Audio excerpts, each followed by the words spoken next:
Ẹ̀yin èèyàn ilé ìwò lẹ ṣe ẹ káàbọ̀ sí Mashola Gist TV. Ṣé àlàáfíà ni ẹwà gbogbo lè ń kọ́? Gist tèmi bí a ṣe gbọ́ ò wọ́n ní kábíyèsí wọ́n ní wọ́n jó nígbà tí Queen Naomi fún wọn ní very beautiful answer lórí ọ̀rọ̀ olórí Tobi. Wọ́n ní kábíyèsí ń gbégbèsè lórí olórí Tobi láti lọ gba ilé láti lọ ra ilé fún olórí Tobi close to the palace. Wọ́n ní ṣùgbọ́n Queen Naomi ní pé ṣé kábíyèsí fẹ́ kí ayé sọ wọ́n lẹ́nu ni wípé àwọn ọmọ tí wọ́n bí fún kábíyèsí ọmọ kábíyèsí ni wọ́n, flesh and blood ẹ̀ ni wọ́n, why tó fẹ́ lọ gbalé fún Tobi níta. Queen Naomi ní àwọn á wá sí palace o, àwọn accept Tobi o, àwọn dẹ̀ accept Dr. Elizabeth láti bá wọn gbé inú palace. Gist tèmi nìyẹn ẹ̀yin aráalé. Ẹ káàbọ̀ sí Mashola Gist TV lẹ́ẹ̀kan sí orúkọ mi Mashola ni kò yí padà.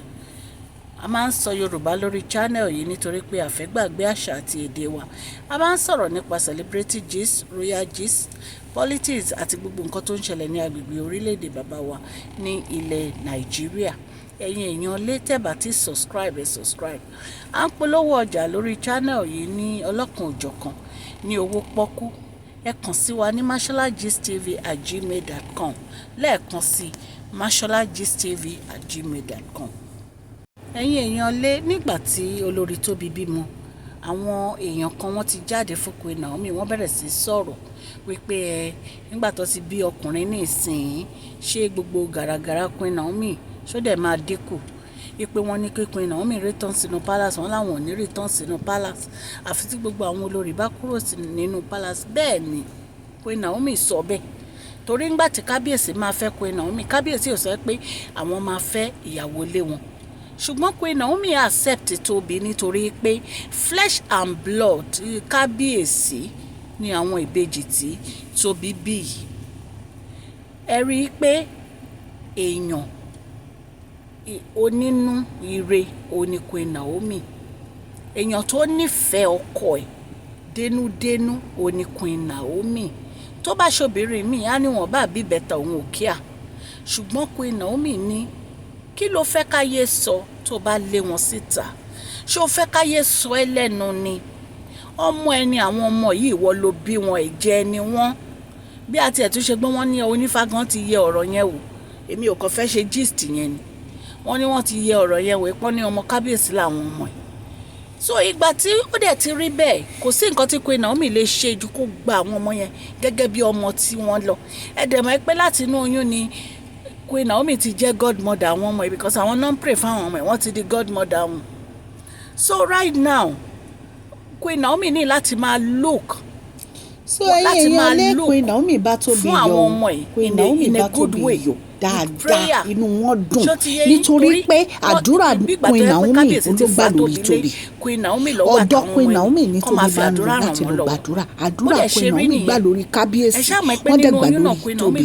So ẹ̀yin èèyàn tẹ̀ ń kẹ́gàn ẹ̀pẹ̀nu yín dé ẹ̀pẹ̀nu yín mọ́ ẹ fi kábíyèsí sílẹ̀ àti Tobi àti Queen Naomi ẹ jẹ́ kán gbé ìgbésí ayé rere àti àlàáfíà.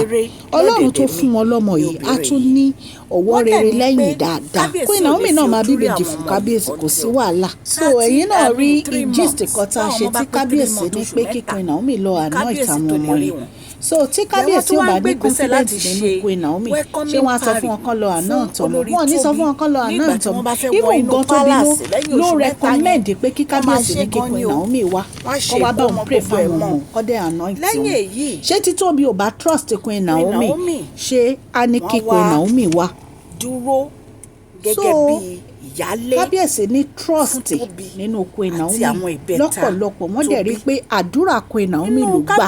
Wọ́n lọ bá Queen Naomi wọ́n dì mọ́ Queen Naomi wọ́n fún wọn ní peace inú wọn dùn ayọ̀ wọn kún. Ẹ̀yin èèyàn lé ẹ jẹ́ ká jọ máa gbọ́ gist lọ. So ẹ̀yin èèyàn lé nítorí àwọn kábíyèsí ní trust nínú Queen Naomi o wọ́n mọ̀ pé Queen Naomi Ọlọ́run ló wọ́n fún Tobi láti fi bí àwọn ìbejì ni kò sí ẹni sọ́lọ́run ò lè lò Queen Naomi ò ń ṣe ọlọ́run ṣùgbọ́n ọlọ́run ó ń gbé ọwọ́ wọn ṣiṣẹ́ ìyanu ṣó ti yé yín bí ọlọ́run ṣe fi ìbejì làǹtìlanti fìtà kábíyèsí wa Ọọ̀ni ìrìnsà Adéyẹyè Ògúnwùsì bàbá àtàdé ní káwọ́ lọ́rẹ̀ nìyẹn olúwa ẹ ṣé o àdúpẹ́ lọ́wọ́ yín olúwa mo bá tóbi yọ o ní agbára ọlọ́run gbogbo àwọn tó kù náà bí tiwọn. pé kò ní gbà ó máa yarí ni ojú ti gbogbo yín o ojú ti gbogbo yín ṣe ti gbọ́ nǹkan tán sọ wọ́n ní flesh and blood kábíyèsí ni àwọn ọmọ yìí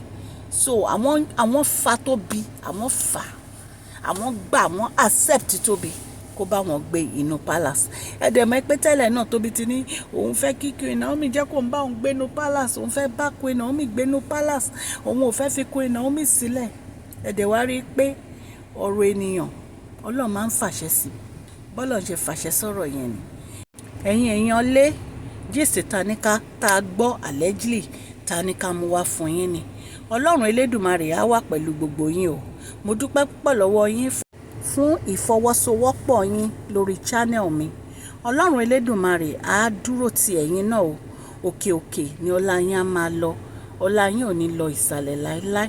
Please share this video, like and subscribe. God bless you all.